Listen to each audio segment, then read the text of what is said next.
Alam niyo ba guys na pwede tayo makagawa ng ganito kasarap na sardinas kahit walang pressure cooker? Tara, magluto tayo. Meron tayong isda dito. Ito yung ginawang sardinas. Linisin muna natin ito lahat. Tanggalan lang ng kaliskis, laman loob, at pati ang ulo ng isda at ang buntot. Hugasan lang ang mga isda sa running water, gaya ng ginawa ko, para sigurado tayo na malinis ito bago lutuin. Hinanda ko na ang mga sangkap na kailangan sa ating recipe. I-arrange ko dito sa kawali ang kalahati ng karot, bawang, pamintang buo at seedless olive. Ilagay na natin ang mga isda.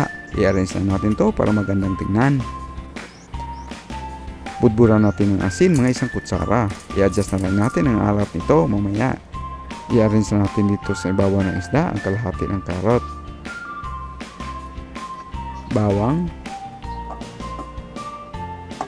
pamintang buo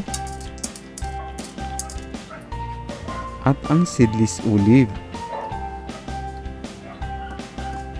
Maglagay din tayo ng dahon ng laurel at ilang piraso ng red chili. Lagyan natin ito ng kalahating tasa ng olive oil para mas masarap at kunting vinegar. Lagyan din natin ng 2 tasa ng tubig para sa pagpapalambot ng isda.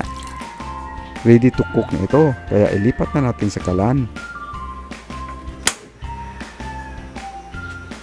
Takpan lang natin ito at isimmer ng medyo matagal hanggang lumambot ang isda.